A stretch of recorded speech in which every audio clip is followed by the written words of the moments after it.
நமஸ்காரம். மீனாட்சிதாசன் பேசுகிறேன். ஆலயம் அறிவோம் பகுதி 299 திருமலை திருப்பதி திருவேங்கடமுடையான் திருக்கோவிலை பற்றி சொல்லிட்டு வரேன். தாளப்பாக்க அன்னமையாவுடைய சரித்திரம் அதை தான் நாம் அனுபவித்து கொண்டு வருகிறோம். அந்த சரித்திரம் இன்றுடன் நிறைவடைகிறது. நம்மளுடைய அந்த சரித்திரத்தில் இருக்கிற கடைசி பார்ட் ரொம்ப சுவாரஸ்யமான பார்ட். பலவிதமான அனுபவங்கள், பலவிதமான அதிசயங்கள் நிறைந்த ஒரு சம்பவமாக ஒரு காட்சியாக இதெல்லாம் நடக்கிறது. அதெல்லாம் தான் இன்றைக்கி பார்க்க போகிறோம். நம்ம இது வரைக்கும் என்ன பார்த்துருக்கோம்? தாளப்பாக்கத்தில் அன்னமையா அப்படி பிறக்கிறார். அங்கேருந்து ஆரம்பித்து எப்படி திருமலைக்கு வரார், அவருக்கு கிட்டத்தட்ட 16 வயசு என்ன நடந்தது அப்படிங்கிற வரைக்கும் பார்த்துருக்கோம். அப்போ தான் நேற்று கடைசியில் சொன்னேன், அன்னமையா எல்லா இடத்துக்கும் சுற்றி சேவிச்சுட்டு திரும்ப திருமலையில் திருவேங்கடமுடையான தரிசனம் பண்ணணும்னு நினைக்கும் பொழுது கோவில் கதவுகள் சாத்தப்பட்டிருந்து அதற்கு உடனே பாடி எல்லா கோவில் கதவுகளும் திறந்து நேர உள்ள திருவேங்கடமுடையான் தன்னுடைய கழுத்தில் இருந்த முத்து மாலையை கழட்டி அன்னமையாவுக்கு கொடுத்தார் அப்படிங்கிறதோட நேற்றைக்கு முடிச்சிருந்தேன். இனி அதுலேருந்து பார்க்கணும். என்னன்னா, அன்னமையா அப்படியே பக்தியில் அப்படியே ரொம்ப திளைச்சிருக்கார். அந்த நேரத்தில் தான் கான விஷ்ணுன்னு சொல்லி ஒருத்தர், அவர் ஒரு ஆச்சாரியன்னு வச்சுக்கோங்களேன். அவர் யார், அவர் எங்கேருந்து வந்தார், அவருடைய கதை என்ன அப்படிங்கிற நம்ம எதுக்குமே தெரிய மாட்டேங்கிறது. ஏன்னா நான் இப்போ சொல்லிட்டு இருக்க சரித்திரம் அத்தனையுமே சின்னண்ணான்னு ஒருத்தர் எழுதியிருக்கார். அன்னமையாவுடைய பேரன், அன்னமைய ஜீவித சரித்திரம்னு எழுதியிருக்கார். அந்த சரித்திரத்துலேருந்து தான் நான் அவ்வளோதும் சொல்லிட்டு இருக்கேன். அதில் அவர் அந்த கான விஷ்ணுன்னு தான் போட்டிருக்காரு தவிர அவருடைய முன் பிறவிகள் என்ன, அதாவது அவருடைய முன் லைஃப் என்ன, அதெல்லாம் எதுவுமே நமக்கு தெரிய மாட்டேங்கிறது. அதனால் ஒருவேளை பெருமாளே அந்த கான விஷ்ணு வடிவத்தில் வந்திருக்கலாம், நமக்கு தெரியல. அந்த கான விஷ்ணுவோடைய கதையில் என்ன வருதுன்னா, அவருடைய கனவுல பெருமாள் வந்தாராம். இந்த மாதிரி அன்னமையான்னு ஒரு பையன் இருக்கான், அவனுக்கு நீ வைஷ்ணவத்தை போதிக்கணும். அதாவது அவன் என் மேலே ரொம்ப பக்தியாக இருக்கான், ஆனால் அந்த பக்தி நெறிப்பட்டு ஒரு ஸ்ட்ரீம் லைண்டாக இருக்கணும். அதற்கு நீ தான் உதவி பண்ணணும். அவனுக்கு சங்க சக்கர லாஞ்சனம் பண்ணணும், அதாவது தோள்களில் சமாஸ்ரயணம் பண்ணி வைக்கணும். பண்ணி வச்சு என்னுடைய மந்திரங்களை அவனுக்கு உபதேசம் பண்ணணும், துவயம் அஷ்டாட்சரம்லாம் உபதேசம் பண்ணி அவனை நெறிப்படுத்தணும் அப்படின்னு சொல்லி பெருமாள் இந்த கான விஷ்ணுகிட்ட சொல்கிறாராம். அதன்படி கான விஷ்ணு போய் தேடுறார், அன்னமையா எங்கே இருக்காருன்னு. அங்கே இப்போ பார்த்தா இதில் விழுந்து கிடக்கார். யாகசாலை கிட்ட அன்னமையா விழுந்து கிடக்கார். அவருக்கு உண்ணும் சோறு பருகுநீர் தின்னும் வெற்றிலை எல்லாம் கண்ணன் தான். அதனால் அப்படியே அந்த கண்ணனுடைய ஞாபகத்திலேயே இருக்கிறதுனால அப்படியே மயங்கி ஒரு ஓரமாக கிடக்கார். அவரோட முகத்தில் தண்ணியை தெளித்து அவரை எழுப்பி தன்னுடைய வீட்டுக்கு கூட்டின்னு போய் அங்கே அன்னமையாவுக்கு பஞ்சசம்ஸ்காரம் பண்ணி வைக்கிறார் கான விஷ்ணு. சமாஸ்ரயணம் பண்ணுறார், தோள்களில் சங்கச்சக்கர லாஞ்சனம் பண்ணி வைக்கிறார். அதுக்கப்புறம் தான் அன்னமையாவுடைய வாழ்க்கையில் ஒரு மெச்சூரிட்டி வருது. அதாவது இது வரைக்கும் எத்தனையோ கீர்த்தனைகள் பாடியிருக்கார், ஆனால் அவருடைய அந்த கீர்த்தனைகளுடைய ஆர்டரில் அந்த வரிசைப்படுத்தி வச்சிருப்பா தெரியுமா, அதில் நீங்கள் பார்த்தேன்னா இந்த ஸ்டேஜுக்கு அப்புறம் அந்த கீர்த்தனைகளில் பல மெச்சூரிட்டி தெரியறது. நல்ல ஒரு ஸ்ட்ராங்கான மெச்சூரிட்டி. ஏன்னா ஒரு ஆச்சாரியனுக்கு கீழே அவர் வந்துட்டார். அதனால் பக்தி அப்படி நெறிப்படுத்தி அதை ஒரு சேனலைஸ் பண்ணி கொண்டு போகிறதுக்கு ஒரு ஆச்சாரியன் இருக்கிறதுனால அன்னிலேருந்து ஆச்சாரியனுக்கு கீழே இருக்கிற அன்னமையா அவருக்கே அன்னமாச்சாரியா அப்படின்னு பேர் வந்துடுத்து. அப்படி அன்னமாச்சாரியா திருமலையிலேயே வாழ்ந்துட்டு வரார். அப்போ தான் தாளப்பாக்கா அவருடைய ஊர் இருக்குது தெரியுமா, அந்த ஊரில் அவருடைய அப்பா அம்மா நாராயண சூரியும் அதே சமயத்தில் லக்கமாம்பாவும் இவா 2 பேருக்கும் புத்திரனை பிரிந்த தாபம், விரக தாபம் இருக்குது. அதாவது தன்னுடைய பையனை ஒரே ஒரு பையன் இருந்தால் அவனும் எங்கேயோ காணாமல் போயிட்டானேன்னு சொல்லி அவன் ரொம்ப மனசு போட்டு அடிச்சுக்க ஊரெல்லாம் தேடுறா. அப்போ தான் யாரோ சொல்கிறா, இந்த மாதிரி அன்னமையா திருமலையில் இருக்கான், நல்லா சௌக்கியமாக இருக்கான் அப்படின்னு சொல்ல 2 பேரும் ஓடி திருமலைக்கு வரா.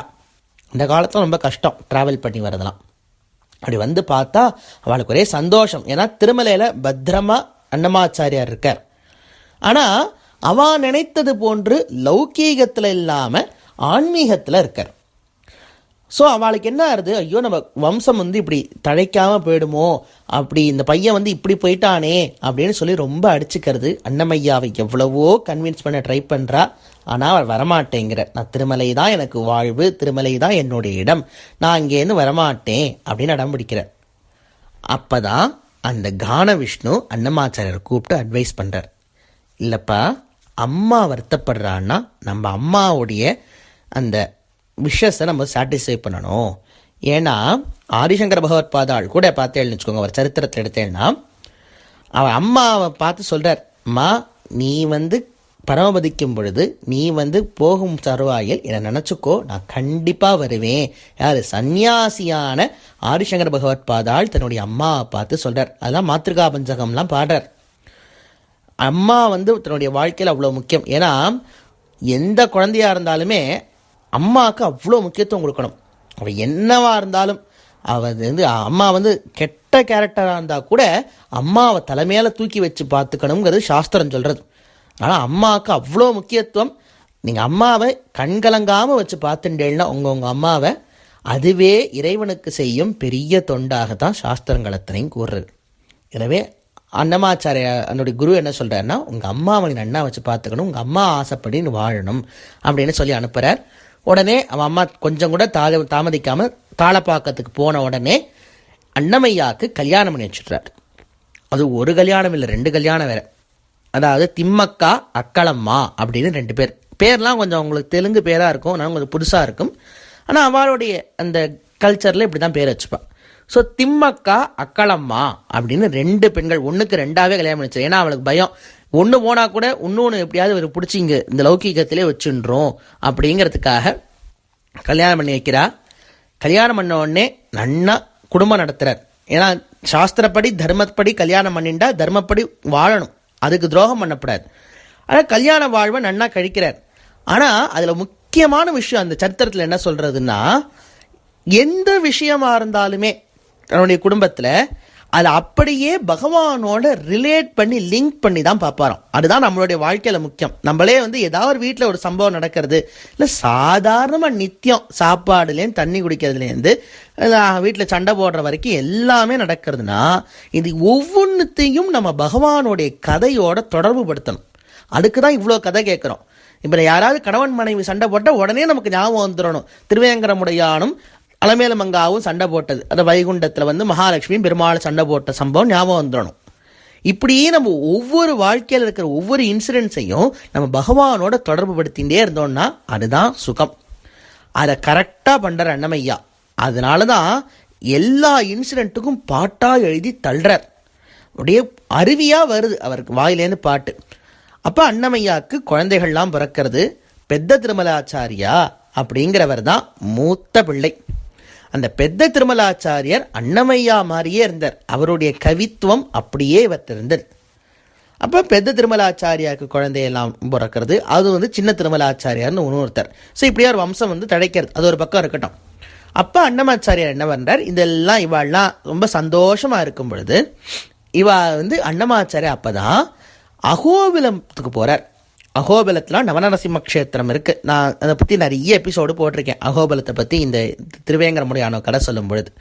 அப்போ அகோபிலத்தில் போனால் அங்கே தான் ஆதிவன் சடகோப யதீந்திர மகாதேசிகன்னு சொல்லி அகோபில மடத்தினுடைய முதல் ஆச்சாரியன் அவர் தான்.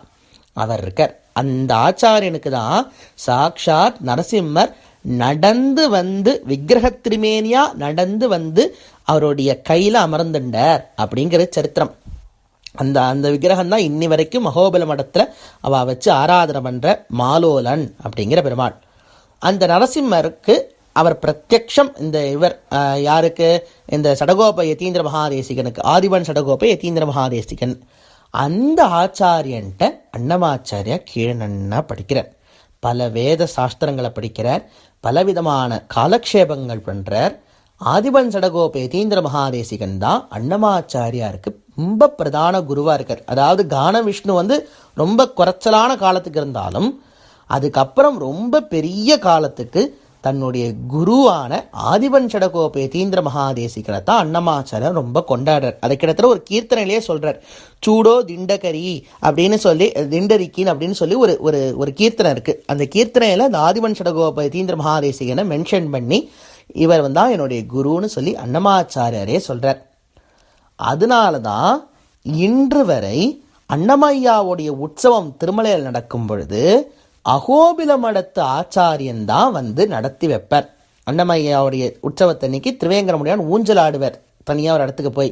அப்போ பார்த்தேன்னா அன்னமையாவுடைய குருவான அகோபில மடத்து ஆச்சாரியன் இப்போ இருக்கிற அழகிய சிங்கர் தான் வந்து நடத்தி வைப்பார்.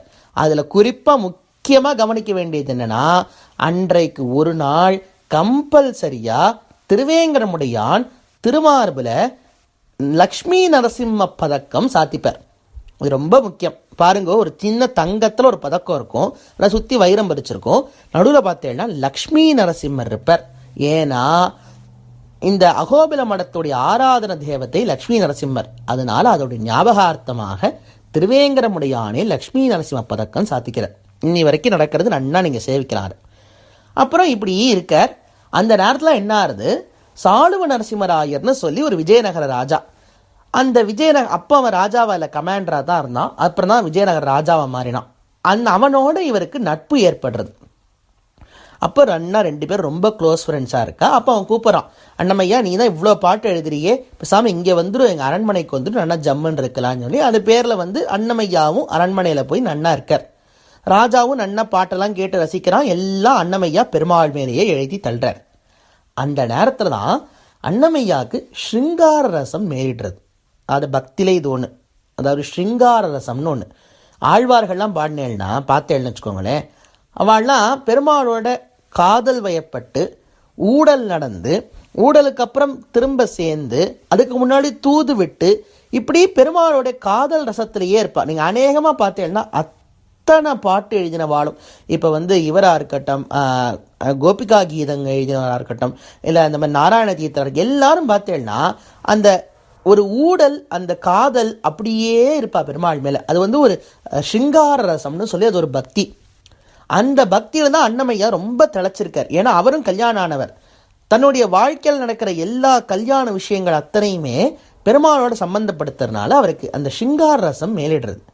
அதில் ஒரு நாள் என்ன பண்ணுறார், ஒரு அழகான பாட்டு எழுதுறார்.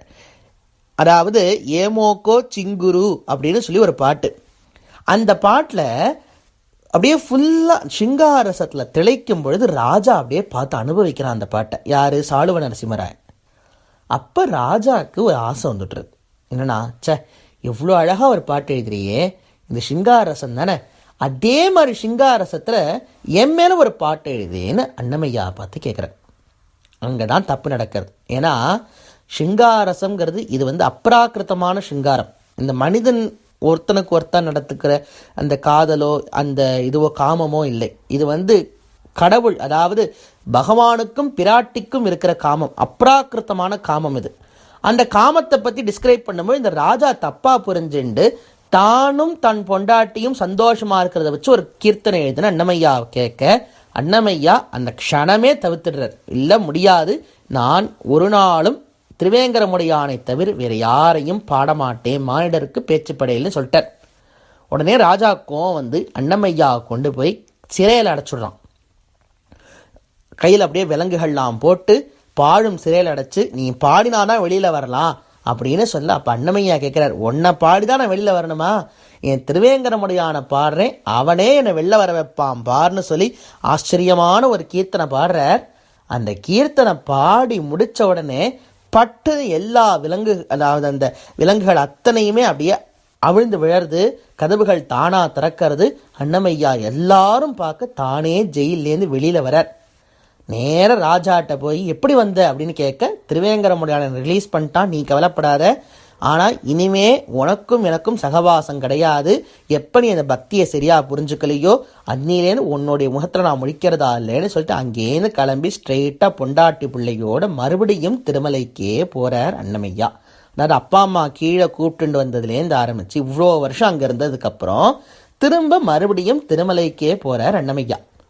அப்புறம் தான் அந்த ராஜாவுக்கு திருந்தி ராஜா என்ன பண்ணுறான், நிறைய கோவில் கொடுக்குறான். சாளுவ நரசிம்மராயன் எக்கச்சக்கமாக கொடுத்துருக்கான் திருவேங்கடமுடையானுக்கு. ஏன் அப்படின்னா அன்னமையாவால் திருத்தப்பட்டதால்.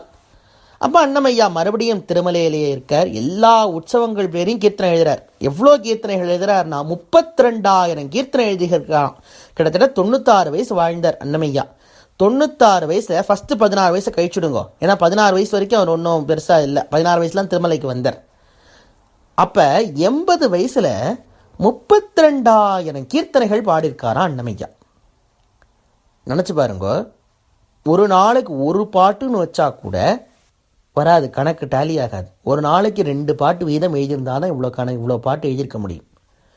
ஆனால் அதில் அன்ஃபார்ச்சுனேட்டாக நமக்கு 14,000 கீர்த்தனைகள் தான் கிடைக்கிறது. அவரோட 32,000 14,000 தான் கிடைக்கிறது. ஐயோ போயிடுத்தே சுவாமின்னு இப்போ ஒன்றும் அலறாதீங்க. முதல்ல 14,000 படிப்போம். அதுவே நம்ம யாரும் இன்னும் ஃபுல்லாக படித்து முடிக்கலை.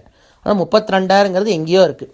ஆனால் அப்போல்லாம் அதை தவிர அவருடைய பிள்ளை புலிக்கு பிறந்தது பூனை ஆகுமா, அவருடைய பிள்ளை பெரிய பெத்த திருமலாச்சாரியர் என்ன பண்ணுறார், அவரும் நிறைய எழுதியிருக்கார், பாட்டு எழுதியிருக்கார். அவருடைய மனைவி திம்மக்கா சொன்னேனே, திம்மக்கா என்ன பண்ணியிருக்கா, சுபத்ரா கல்யாணம்னு சொல்லி தெலுங்குலேயே ஒரு பெரிய காவியமே எழுதியிருக்கா. 1170 பாட்டுகளோடு ஒன்று எழுதியிருக்கா. அவள் தான் முதல் பெண்மணி தெலுங்கில் கவி எழுதினது. ஸோ குடும்பமே திருவேங்கடமுடையான் மேலே எக்கச்சக்கமாக எழுதி தன்னுடைய வாழ்க்கையவே அங்கேயே அர்ப்பணித்தார். யார்? நம்மளுடைய அன்னமையா. அப்படியே வாழ்க்கையில் எல்லாம் சுபமாக நடந்துட்டுருக்க வேளையில் ஒரு நாள் திருவேங்கடமுடையான் ஆசைப்படுறான், மறுபடியும் அன்னமையா நம்மிடமே வந்து விட வேண்டும். ஏன்னா திருவேங்கடமுடையான்ட்டேன் தான் அவர் பிறந்தார். அதனுடைய வாளுடைய அம்சமாகத்தான் அன்னமையா பிறக்கிறார்.